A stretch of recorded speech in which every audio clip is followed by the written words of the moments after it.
Good afternoon, everybody. Just like to welcome you back to the Kinkaid Garden. So we're about a month into gardening now with the Back to Eden method.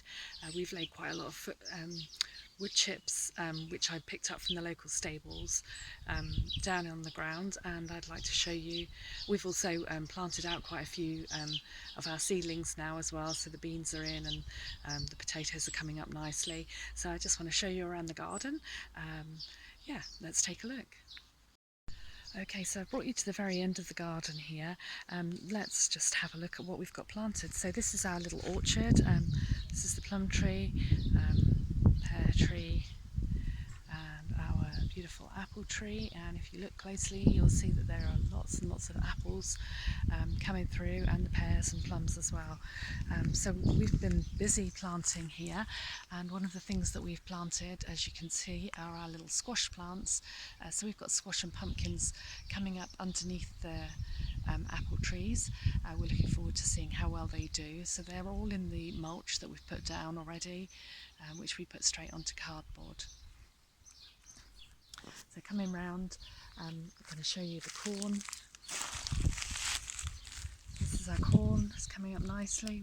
It's been in just over a week, and my husband Julian put the beetroot in yesterday, so that's still kind of in the shock phase, where it's going to be recovering over the next few days.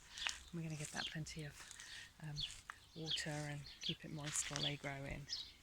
So you can see we've covered a lot of the land now with wood chips, and we're seeing definitely seeing some increase. So taking a look now at the potato patch, so you can see that most of our potatoes are coming up. So in the row here, this row, you'll see nothing coming through. These were potatoes that I bought to eat, not seed potatoes, this year. And I have peeled back the soil to have a look and see if they're growing, and I believe that they're growing, just taking a little bit longer as they weren't so well chitted. So for the most part, we've got some good growth. We did make a mistake last weekend, and let me just show you what that was. So I don't know how easy it is for you to see, but these potatoes just here, looking very sad indeed, and part of that is to do with the fact that we got a little overzealous with hilling them, and we poured wood chips all over the top of them. Later on, when we came back and checked, looked up what could possibly be wrong with them, because they went brown and kind of sad after just a day or two of being covered. We realised we shouldn't have covered them completely, and that actually we should have just hilled around the stems. So as you can see, we have now pulled back the wood chips to just around the stems, and we're hoping that they're going to make a full recovery and grow up just like the others in the patch here. So my blueberry bush has now been planted, so that's that one there. Got 3 or 4 blueberries on there this year, which I'm hoping I'm going to get to before the blackbirds do. And the strawberry plants are now looking very, very happy in their new mulched patch. A lot less weeds, although there's a few coming through there that I'll have to deal with.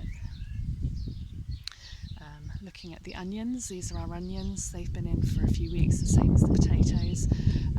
They're growing nicely.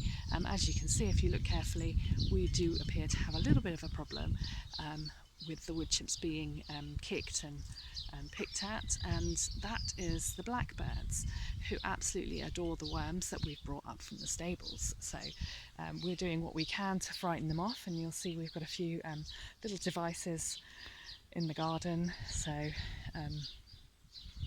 yeah, we're hoping that that's going to put them off a little bit, although they don't seem to mind at all at the moment. So this is the raspberry bush, and if you remember the raspberry garden, so if you remember in my last video I showed you this patch and it was really out of control. We had fenced it off. I have since cut down all of the raspberries to ground level, and we've mulched, dug out all the weeds and mulched, and this is the result within 2 weeks of having cut them all down, mulched, weeded, and they have just grown phenomenally. And in fact, I'm looking forward to harvesting those raspberries this year, which will be a very welcome into my kitchen. I tend to use them for jams and that sort of thing, as well as having on my breakfast. So this little patch here, we have parsnips growing in there. My husband planted seed, so we're yet to see any real life. But that's only been in a week, so we wouldn't expect it to have come up already. As you can see, I weeded out the flower bed and put mulch in the flower bed, and I have also planted some seeds in there, which I'm looking forward to seeing the results of. And just here we have some perpetual greens. They do look a little bit sad. They were cuttings from my neighbour who brought them round to us, and he said if we planted them, we would see a result. And to be honest, although the main plants themselves look sad, again, if I'll zoom in, you can see there is fresh growth, and so it looks as though those plants have taken, and we can expect some perpetual greens in the near future. They seem to be quite happy in themselves, those plants, so I'm very pleased with how that looks.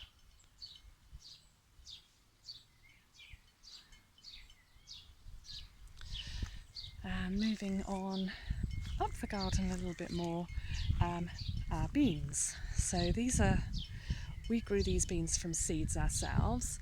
We took a long time putting the stakes in, as you can see, and we have suffered a little bit of not disaster so much, but some cause for concern.